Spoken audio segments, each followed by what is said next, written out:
On a stormy night, my daughter desperately knocked on my door. She could barely speak, so I calmly brought her inside and covered her. And when she told me what her husband had done, I made a call that made him pay. I'm glad to have you here. Follow my story until the end and comment the city you're watching from so I can see how far my story has reached. The wind howled like a wounded animal against my bedroom window, rattling the glass with such force I thought it might shatter. I'd lived in Minnesota for 66 years, weathered countless storms, but this one felt different. Angry, violent, the kind of blizzard that strips away pretenses and reveals what people are really made of. I was pulled from restless sleep by something that cut through the storm's fury, desperate, frantic pounding on my front door. 3:20 in the morning, according to the red numbers glowing on my nightstand. My heart lurched. Nobody comes calling at this hour unless something terrible has happened. I grabbed my robe, my arthritic fingers fumbling with the belt as I hurried down the hallway. The pounding continued, urgent and pleading. Through the peephole, I could barely make out a figure hunched against the storm, but something about the silhouette made my blood run cold. "Maisie?" I whispered, my hand trembling as I turned the deadbolt.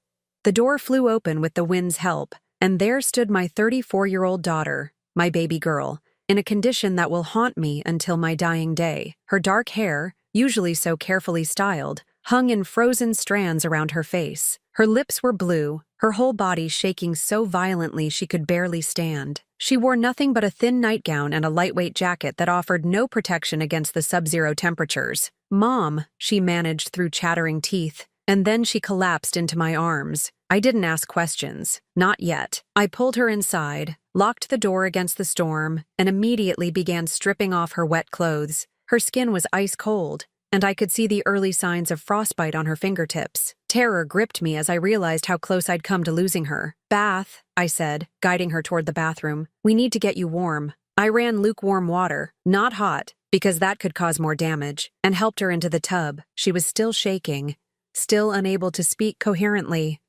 I wrapped towels around her shoulders and held her hands in mine, rubbing circulation back into those precious fingers that used to play piano so beautifully. "It's okay, sweetheart," I whispered, though my own voice was shaking. "You're safe now. You're home." Home. The word felt loaded with meaning I didn't yet understand. Maisie lived 40 miles away with Derek, her husband of 8 years. They had a beautiful house in the suburbs, new cars, successful careers. What was she doing at my door in the middle of a blizzard, dressed like she'd fled for her life? After 20 minutes in the warm water, the color began returning to her cheeks. I helped her into my warmest pajamas and my thick winter robe, then settled her on the couch with hot tea and every blanket I owned. The storm still raged outside, but inside my small living room, we sat in the lamplight. And finally, she began to speak. "He left me there, Mom," she said, her voice barely above a whisper. "He actually left me there." "Who left you where, honey?" "Derek." The name came out like something bitter she needed to spit out. "He drove me to that rest stop on Highway 52. You know the one. It's been closed for years. He told me to get out of the car, and when I asked why, he said he needed to teach me a lesson about respect." My hands tightened around my own tea mug. Derek had always seemed so charming, so devoted to Maisie. At family gatherings, he'd bring her flowers, pull out her chair, speak to her with such apparent affection. But something cold was settling in my stomach. "I thought he was joking at first," she continued, tears starting to fall. "But he was serious.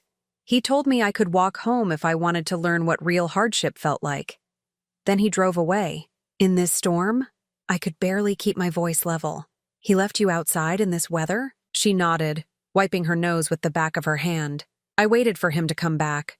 I stood there for almost an hour thinking he'd turn around, but he didn't, Mom. He really meant to leave me there." The rage that filled me in that moment was unlike anything I'd ever experienced.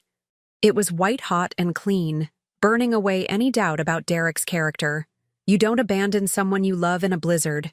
You don't use winter weather as a weapon. This wasn't a moment of anger or poor judgment. This was calculated cruelty. "How did you get here?" I asked, though I dreaded the answer. "I walked to the highway and flagged down a trucker. He was heading this direction anyway, and he felt sorry for me." She laughed bitterly. "A complete stranger showed me more kindness than my own husband." I pulled her closer, and she leaned into me the way she used to when she was small and afraid of thunderstorms. But this storm wasn't weather. It was the man she'd married, the man I'd welcomed into our family, the man who'd just revealed himself to be something monstrous. Did something happen before this? I asked gently. Did you two have a fight? Her silence stretched so long I thought she wouldn't answer. When she finally spoke, her voice was small and ashamed. I found something, Mom. I found bank statements Derek had hidden. He's been taking money from our accounts. A lot of money. When I confronted him about it, he got furious. He said I had no right to question his decisions, that I was just a stupid woman who didn't understand finances. The pieces were starting to come together, forming a picture that made me sick. How much money, sweetheart? Everything. The word broke as she said it. Our savings, my inheritance from Grandma Ruth, even the emergency fund we'd built up. It's all gone. $37,000 just gone. I felt something inside me shift and harden. Derek hadn't just abandoned my daughter in a blizzard. He'd stolen from her first. He'd taken her security, her trust, her safety, and then literally left her out in the cold when she dared to question him. Where do you think the money went? I don't know. The statements just show transfers to accounts I've never seen before. When I asked him about it, that's when he exploded. He said if I couldn't trust him, maybe I didn't deserve to know where our money was going. As dawn approached and the storm finally began to weaken, Maisie fell asleep curled up on my couch.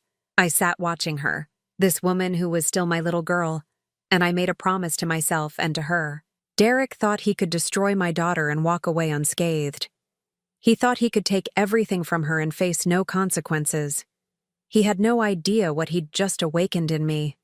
3 days passed before Maisie felt strong enough to talk about returning to her house. 3 days of her jumping every time the phone rang, 3 days of watching her stare out my kitchen window like she was expecting Derek to come roaring up the driveway. But he never called. He never came. It was as if he'd erased her from his life as easily as he'd erased their bank accounts.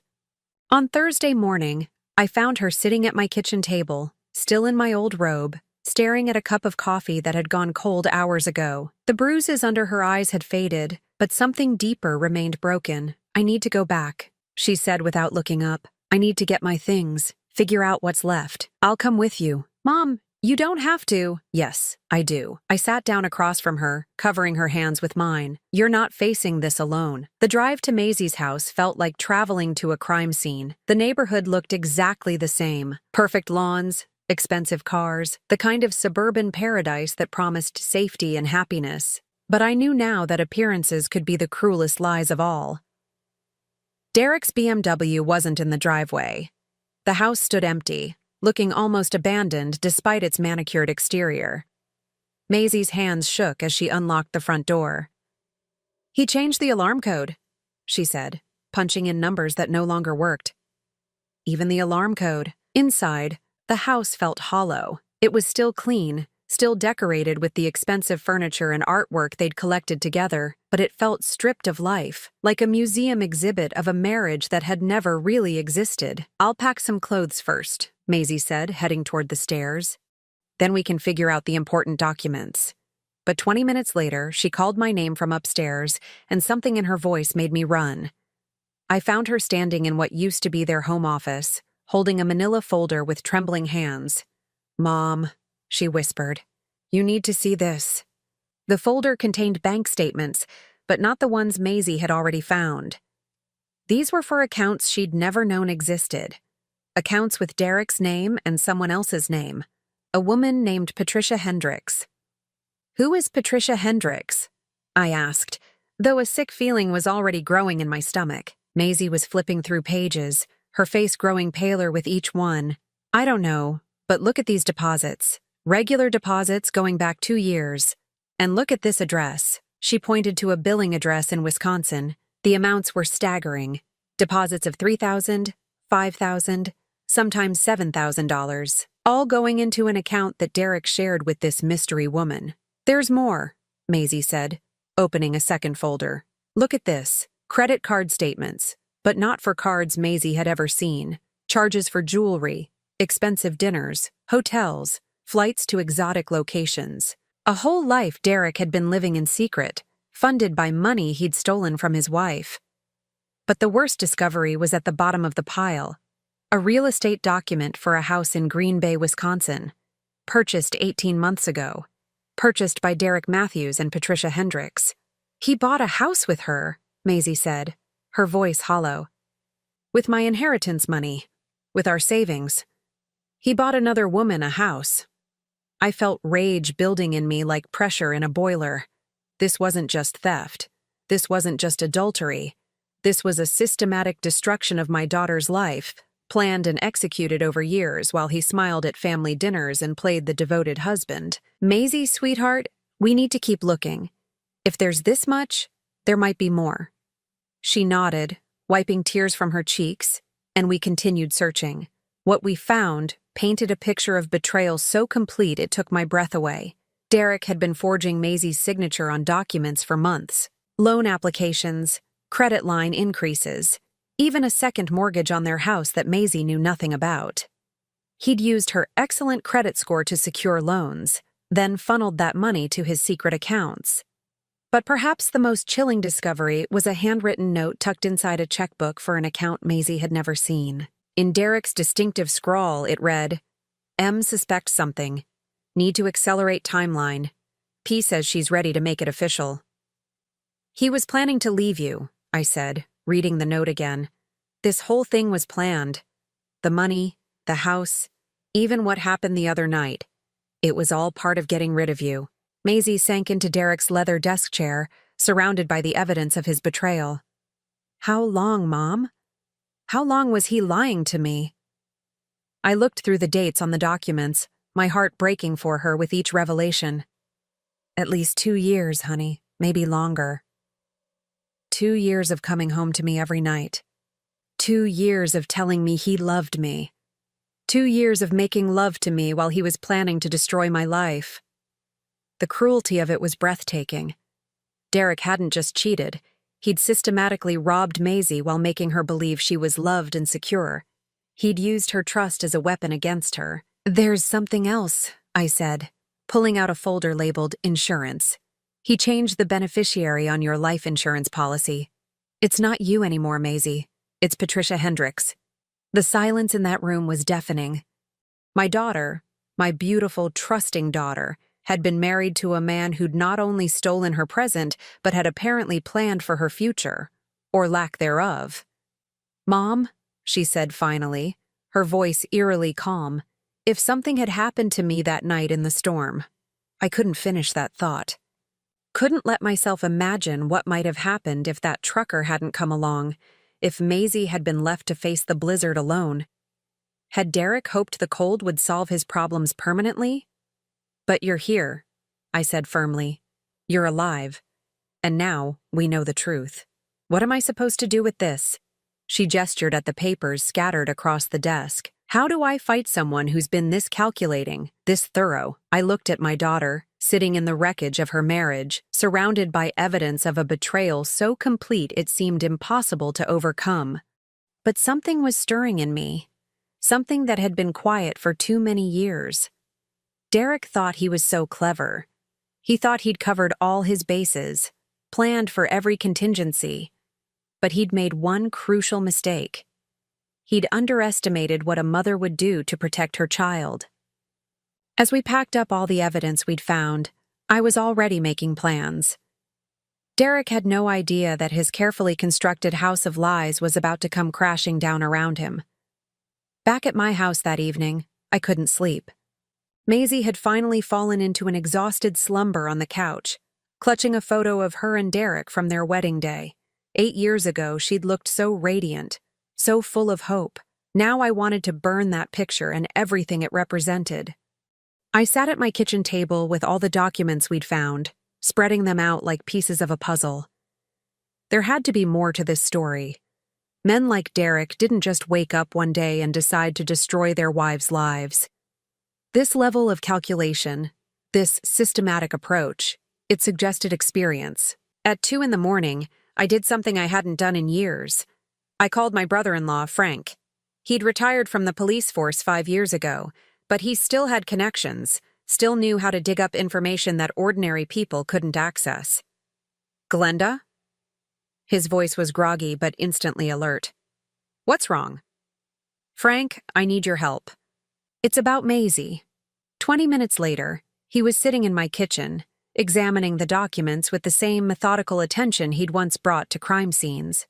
Frank had always been thorough, patient, the kind of man who believed that truth had a way of surfacing if you knew where to look. This is sophisticated, he said after studying Derek's financial maneuvers, the forged signatures, the multiple accounts, the property purchase. This isn't amateur hour. Your son-in-law has done this before. What do you mean? Frank pulled out his laptop, his fingers moving across the keyboard with surprising speed for a man in his 70s. Patricia Hendricks, right? Let me see what I can find about her. What he found made my blood run cold. Patricia Hendricks wasn't Derek's first victim. She was his accomplice. Look at this, Frank said, turning the screen toward me. Patricia Hendricks, 42 years old, divorced. But here's the interesting part. She was married to a man named Robert Hendricks until 3 years ago. According to court records, Robert accused her of systematically draining their joint accounts and forging his signature on loan documents. My hands began to shake. Are you saying? I'm saying your daughter married a professional con artist who's working with another professional con artist, and Maisie isn't their first victim. Frank continued typing, pulling up more records. Robert Hendricks lost everything.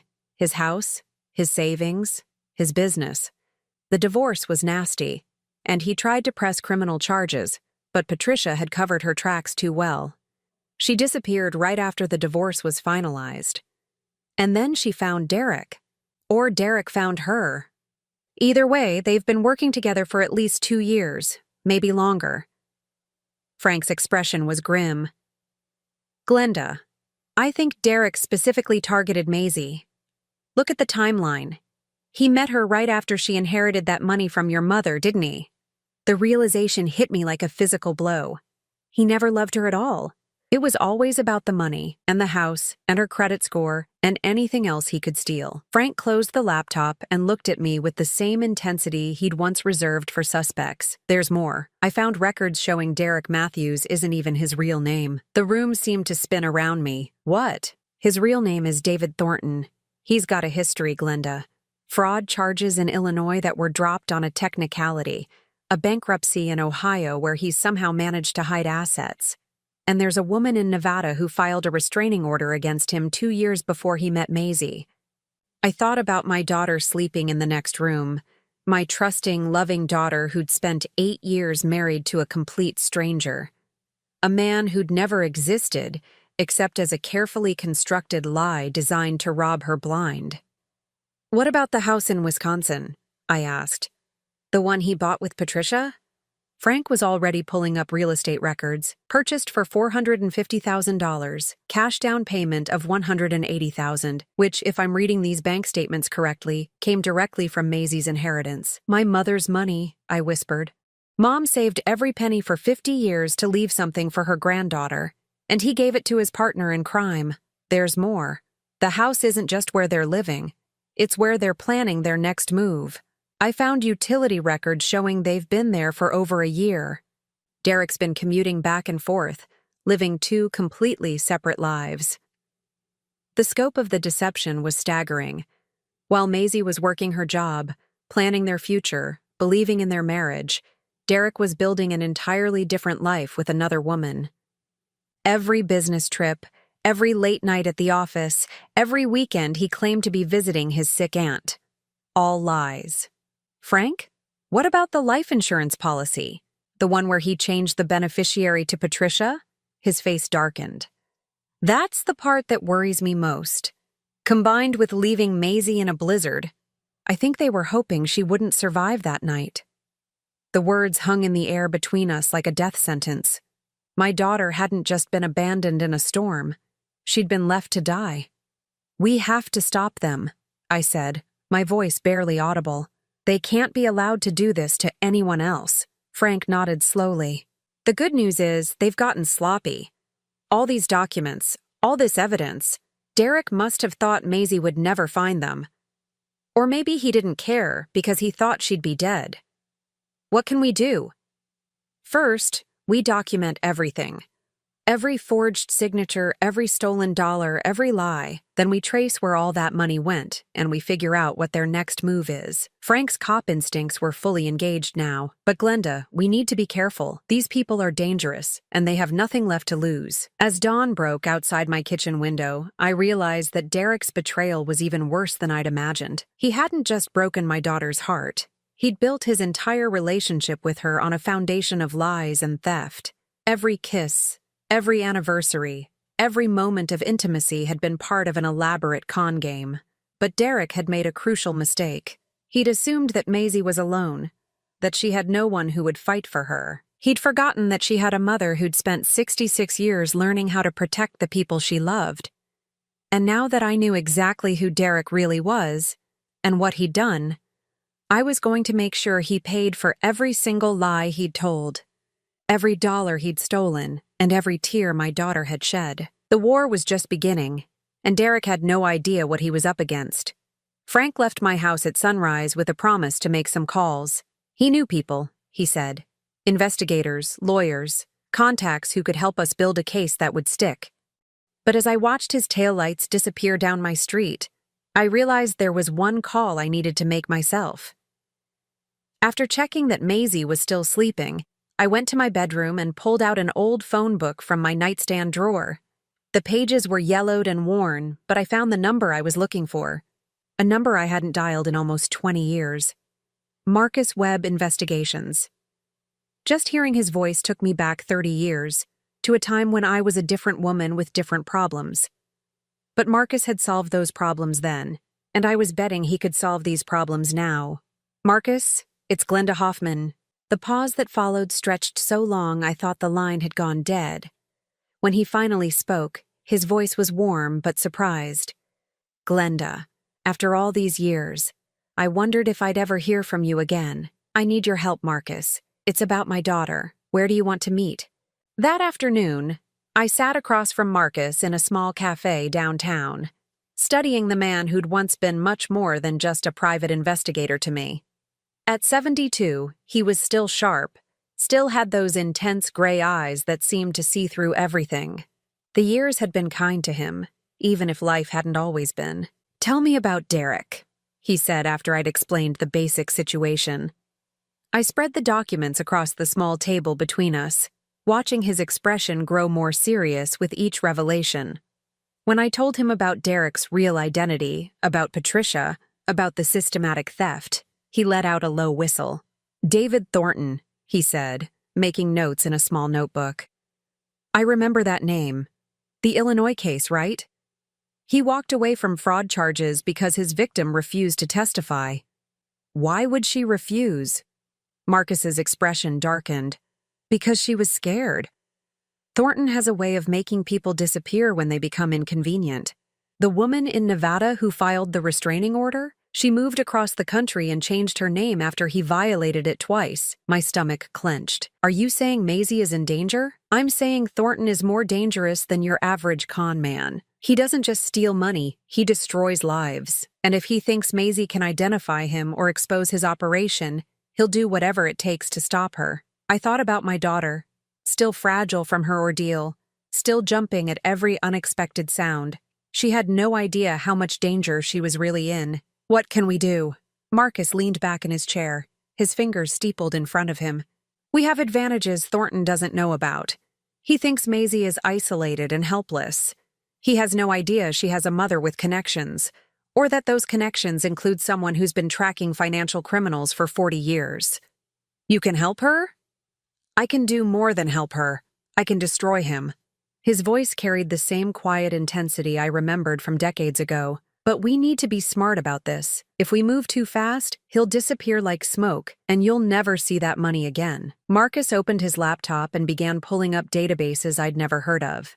His fingers moved across the keyboard with practiced efficiency, calling up records, cross-referencing names, building a picture of Derek's criminal enterprise. "Here's what I've found so far," he said, turning the screen toward me. "David Thornton has been using the Derek Matthews identity for 5 years.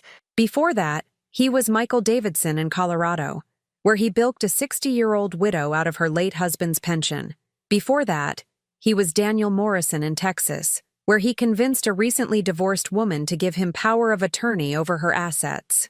The pattern was horrifying. How many women has he destroyed? At least 6 that I can confirm. Probably more.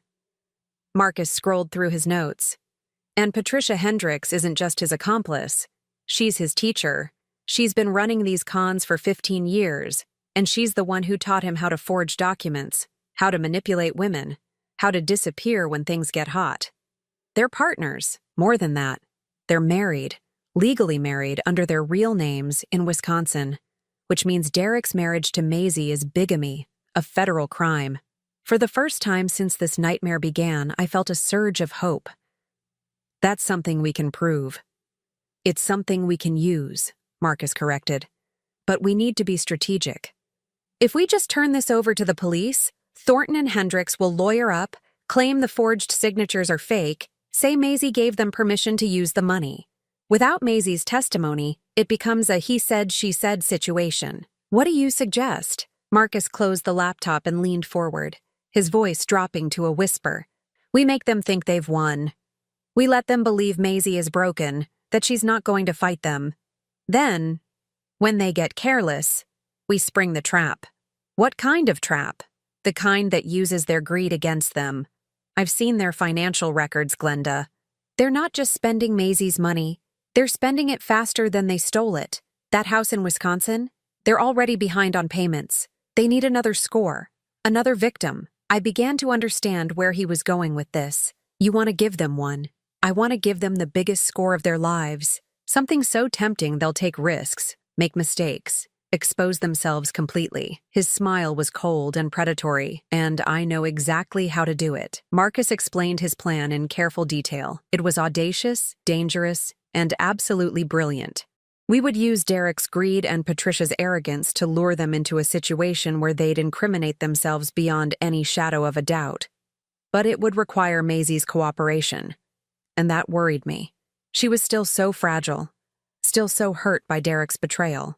Could she handle pretending to be broken while we built our case? She's stronger than you think, Marcus said, reading my expression. Women who survive what she's survived always are. The question is whether she's angry enough to see this through. I thought about my daughter, about the quiet fury that had replaced her tears over the past few days, about the way she'd methodically cataloged every piece of evidence we'd found, her face growing harder with each revelation. She's angry enough, I said. The question is whether I'm brave enough to ask her to do this. Marcus reached across the table and took my hand. His fingers were warm, familiar, even after all these years. Glenda, what Derek did to Maisie, leaving her in that storm, stealing her inheritance, planning to collect on her life insurance, that wasn't just theft. That was attempted murder. If we don't stop him, he'll do it again to someone else's daughter. I knew he was right. Derek and Patricia weren't just criminals. They were predators who destroyed innocent women for sport. They'd already ruined too many lives, left too many victims in their wake. When do we start? I asked. Tomorrow. But first, we need to make sure Maisie is completely safe. I'm going to recommend she stay with you for the next few weeks, and I'm going to put a security system in your house. If Thornton realizes we're on to him before we're ready, things could get very dangerous very quickly. As we left the cafe, Marcus handed me a business card with only a phone number on it. This is my private line. If anything happens, anything at all, you call me immediately, day or night. Marcus, I said as we reached our cars, why are you doing this? After all these years, why are you willing to help me? He was quiet for a long moment, studying my face in the afternoon light. Because 20 years ago, I failed someone I cared about. I let a bad man walk away, and innocent people paid the price. His expression hardened. I won't make that mistake again. As I drove home, I felt something I hadn't experienced in decades, the thrill of going on the offensive. Derek thought he'd destroyed my daughter's life and gotten away with it. He thought we were helpless, defeated, too weak to fight back. He was about to learn just how wrong he was. 3 weeks later, everything was in place. Marcus had spent those weeks meticulously planning every detail of our operation, while Maisie had found a strength I didn't know she possessed. She'd thrown herself into the plan with a fierce determination that reminded me she was my daughter. And that meant she had steel in her spine when it mattered most. The trap we'd designed was elegantly simple. Through carefully orchestrated social media posts and strategic conversations with mutual acquaintances, we'd spread word that I was seriously ill and considering updating my will. The story was that I'd recently received a substantial inheritance from a distant relative, nearly $800,000, and I was looking for ways to protect Maisie's future. Marcus had used his contacts to create a paper trail supporting this fiction. Bank records showing large deposits, medical records indicating a serious diagnosis, even fake legal documents discussing my estate planning. To anyone investigating, it would look completely legitimate. The beauty of the plan was that Derek wouldn't be able to resist. He thought Maisie was broken, isolated, vulnerable. The chance to get his hands on that much money would override any caution he might have felt. On a Tuesday morning in early March, Derek finally took the bait. Maisie was staying at my house, as she had been since the night of the storm. She was in the kitchen making coffee when her phone rang. We'd been expecting this call for days, but when it actually came, her face went pale. "It's him," she whispered, showing me the caller ID. I nodded encouragingly. We'd rehearsed this conversation dozens of times. Maisie took a deep breath and answered.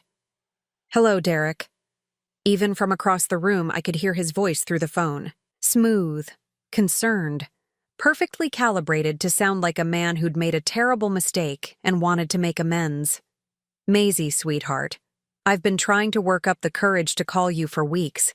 I know what I did was unforgivable, but I need you to know how sorry I am." Maisie's acting was flawless. Her voice trembled just the right amount, conveying hurt and uncertainty without seeming too eager.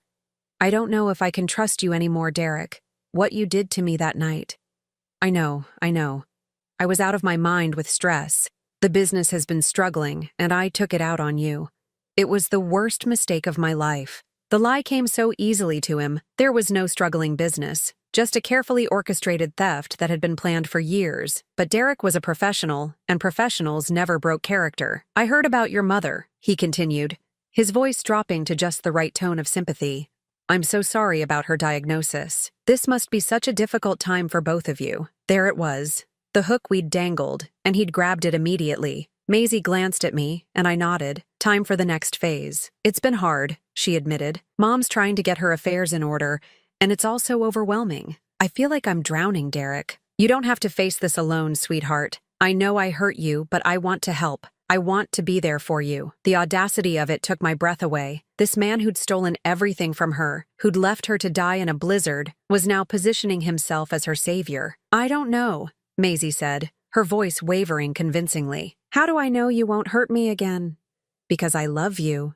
I've spent every day since that night realizing what an idiot I was.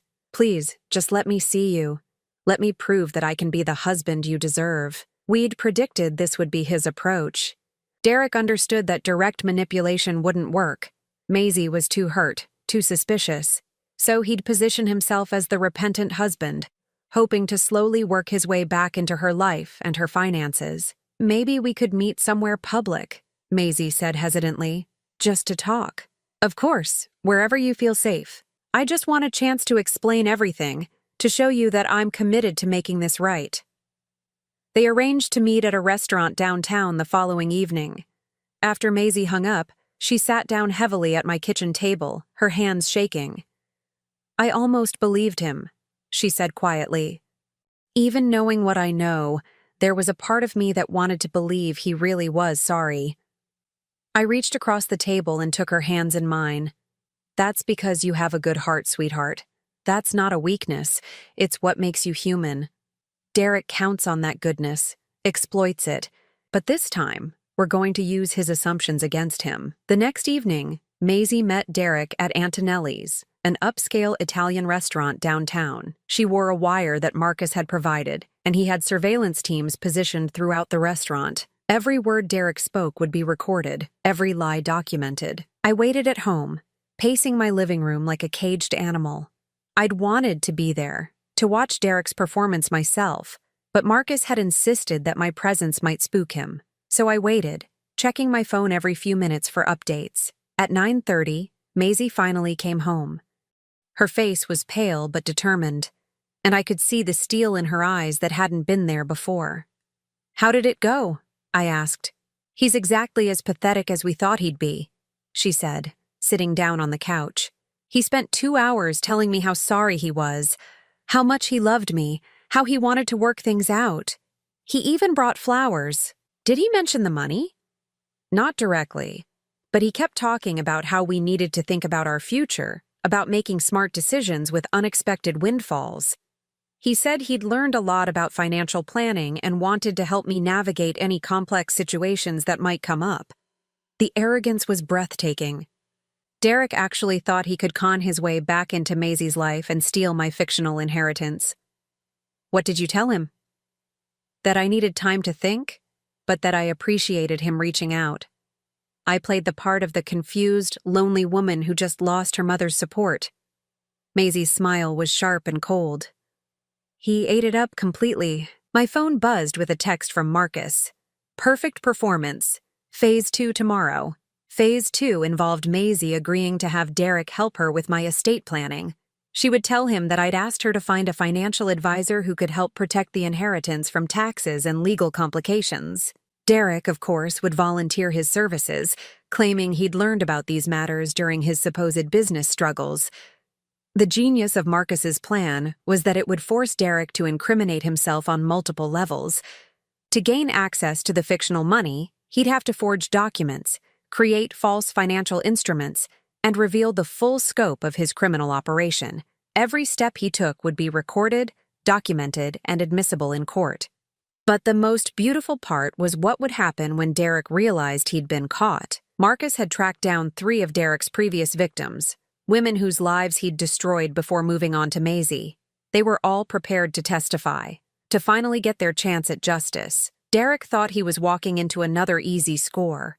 Instead, he was walking into a trap that would finally end his reign of terror. As I watched Maisie prepare for the next phase of our operation, I felt a fierce pride in the woman she'd become. The scared, broken woman who'd collapsed in my doorway during the blizzard was gone. In her place stood someone stronger, someone who'd learned that survival sometimes meant fighting back. Derek had tried to destroy my daughter. Tomorrow, we would begin destroying him. The final confrontation came on a cold Friday morning in late March, exactly 2 months after Derek had abandoned Maisie in the storm. The irony wasn't lost on me. This man who'd used winter weather as a weapon was about to face his own blizzard of consequences. Derek had taken the bait completely.